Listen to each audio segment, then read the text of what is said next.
Hello friends, very good evening. Welcome to the Hindu editorial analysis. So ఇవాళ మనం చూడబోతున్న editorial driven to tears అనే టైటిల్తో మనకు వచ్చింది. డ్రివెన్ టు టీయర్స్ అంటే ఏడిపించబడ్డారు అన్నట్టు, అంటే ఏడుపు వైపు వెళ్ళబడ్డారు. ఆనియన్స్ కోసినప్పుడు మనకి కళ్ళొచ్చి నీళ్ళు వస్తాయి కదా.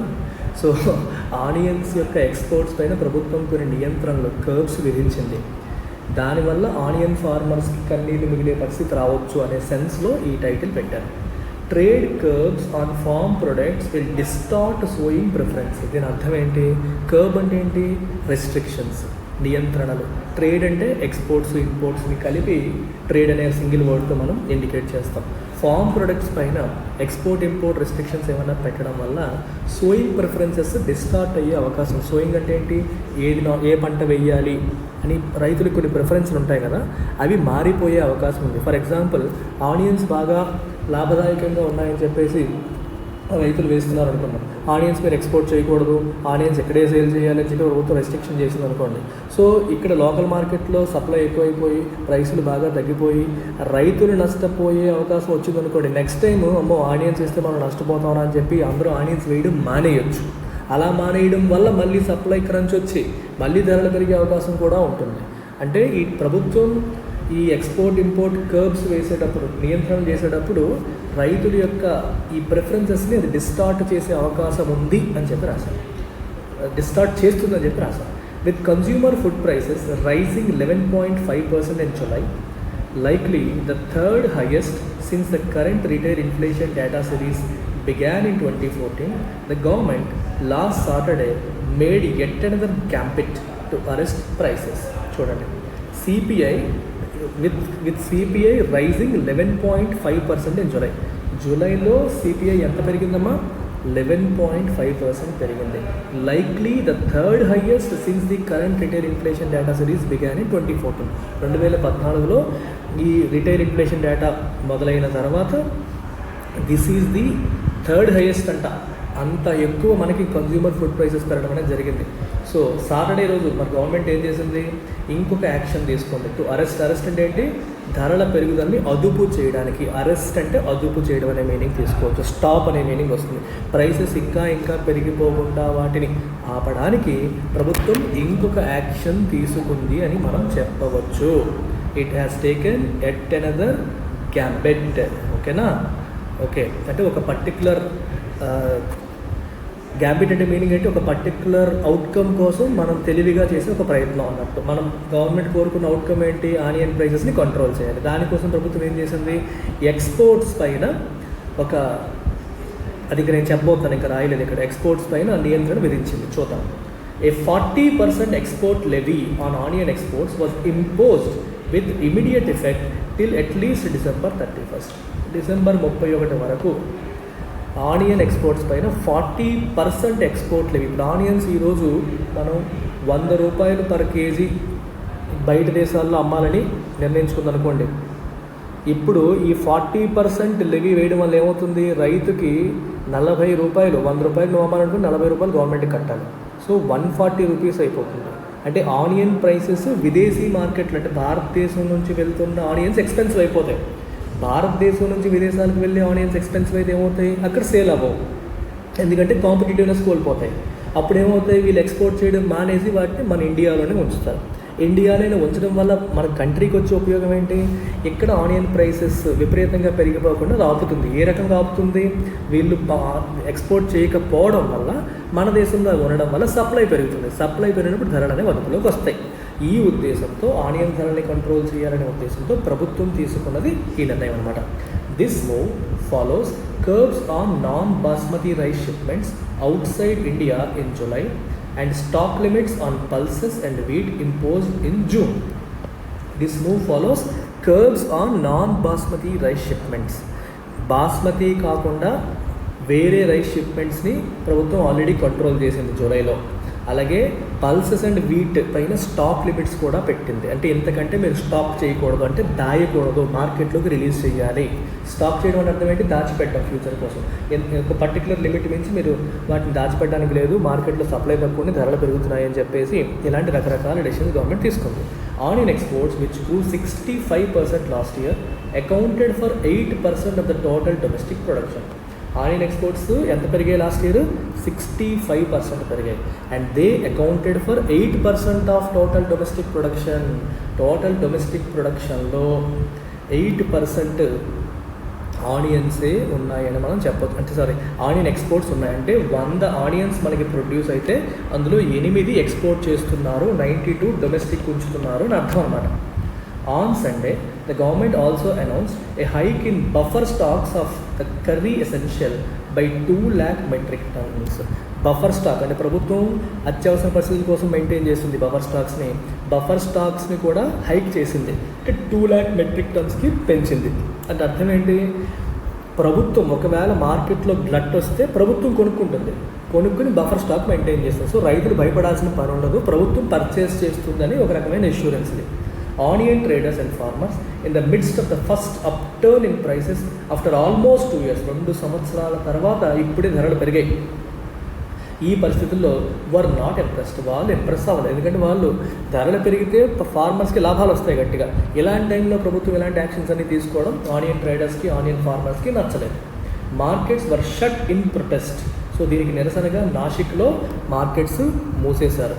Asia's largest onion trading hub ఏది? నాసిక్, మహారాష్ట్రలో. దాంట్లో మార్కెట్స్ షట్ చేసి నిరసన వ్యక్తపరిచారు.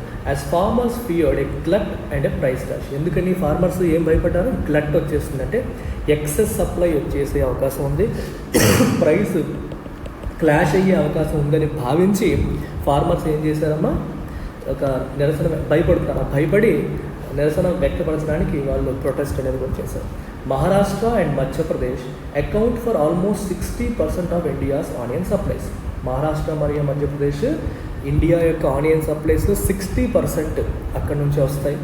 And the deficient rainfall this month in parts of these states, ఈ స్టేట్స్లో వర్షపాతం తక్కువగా నమోదవడం వల్ల, డెఫిషియన్సీ ఉండడం వల్ల, after excess rains in July had put a question mark on the moisture sensitive tubers prospects this kharif season. ఈ ఖరీఫ్ సీజన్లో వర్షపాతం తక్కువగా ఉండడం వల్ల వాటర్ మీద డిపెండెంట్ అయిన ఈ పర్టికులర్ పంట దెబ్బతినింది. సో ఈ సంవత్సరం కూడా దెబ్బతినే అవకాశం మనకి కనిపిస్తుంది. ఐఎమ్ సారీ ఇక్కడ ఏమవుతుందంటే the deficient rainfall this month in parts of these states after excess rains in జూలైలో ఎక్సెస్ రెయిన్స్ తర్వాత ఈ నెలలో మనకి డెఫిషియన్సీ ఏదైతే ఉందో దీనివల్ల ఈ పర్టిక్యులర్ పంట యొక్క ప్రాస్పెక్ట్స్, అవకాశాలను ఈ ఖరీఫ్ సీజన్లో దాని యొక్క అవుట్పుట్ని ఇన్ఫ్లుయెన్స్ చేసే అవకాశం ఉంది అని చెప్తున్నారు. The worries are likely triggered the recent uptick in onion prices from around ₹23 a kilo 2 months ago to over ₹31 by this Monday. So దీనివల్ల ఏమైంది? ఆనియన్ ప్రైసెస్ ₹23 నుంచి ₹31 పెరిగిపోయాయి. రిలేటివ్ టు టొమాటోస్, ఇంకోవైపు మనకి టొమాటోస్ గురించి ఈ మధ్యనే ₹150, ₹200 వరకు వెళ్ళడం కూడా మనం చూసాం. రిలేటివ్ టు అంటే compare to tomatoes, the other quintessential ingredient for Indian కర్రీస్లో ఖచ్చితంగా ఎక్కువగా వాడేవి ఆనియన్స్, టొమాటోస్. క్వింటెసెన్షియల్ అంటే మోస్ట్ ఇంపార్టెంట్ అన్నట్టు. ఇండియన్ కర్రీస్లో ఎక్కువగా వాడేవి మోస్ట్ ఇంపార్టెంట్ ఆనియన్స్ లాగే చాలా ఇంపార్టెంట్ అయిన టొమాటోస్తో కంపేర్ చేసుకుంటే this price was not as stark yet. Tomatoes price ఇంకా భయంకరంగా పెరిగింది. దాంతో కంపేర్ చేస్తే ఆనియన్ ప్రైసెస్లో వచ్చిన పెరుగుదల మరీ అంత ఎక్కువేమీ కాదు. Although some analyst projected prices per kilo to touch ₹60 to ₹70 by September. కానీ కొంతమంది అనలిస్టులు మాత్రం ఆనియన్ ప్రైసెస్ ₹60 to ₹70 సెప్టెంబర్ లోపు అయిపోవచ్చు అని కొంతమంది ప్రొజెక్ట్ చేసినప్పటికీ మరి మనకి టొమాటోస్లో ఉన్నంత ఉండకపోవచ్చు అనేది estimate. To quell onion farmers displeasure, onion farmers యొక్క అసంతృప్తిని, క్వెల్ అంటే తగ్గించడం, అణిచివేయడం. At the export levy imposed without a floor price, Food and Consumer Affairs Minister Piyush Goyal on Tuesday promised that onions will be purchased at a historical high price of ₹2410 per quintal and buffer stock procurements will be ramped up further if needed. So onion farmers అందరూ భయపడ్డారు, displeasure వ్యక్తపరిచారు, అసంతృప్తి వ్యక్తపరిచారు. వాళ్ళ అసంతృప్తిని తగ్గించడం కోసం, ఎందుకు వాళ్ళ అసంతృప్తి వ్యక్తపరిచారు? Exports levy విధించినందుకు. దాన్ని తగ్గించడానికి మన consumer affairs minister Piyush Goyal ఏమని అనౌన్స్ చేశారు అంటే, మీరు వర్రీ అవ్వకండి, మార్కెట్లో ఎక్సెస్ సప్లై వచ్చేసి ప్రైస్ క్రాష్ అయ్యే అవకాశం లేదు, అవసరమైతే ప్రభుత్వం ₹2,410 పర్ క్వింటాల్ పే చేసి మీ దగ్గర ఆనియన్స్ కొంటుంది. అండ్ బఫర్ స్టాక్ పర్చేసెస్ ఇంకా ర్యాంపప్ చేయాల్సి వచ్చినా మేము చేస్తాము, మీరు వర్రీ అవ్వకండి, మిగిలిపోయే పరిస్థితి రాదు, సప్లై ఎక్కువయ్యే పరిస్థితి రాదని చెప్పి మాట ఇచ్చారు. A Bank of Baroda report cautioned that steps such as export curbs also have a tendency to reinforce the scarcity factor, worrying markets and push up prices further.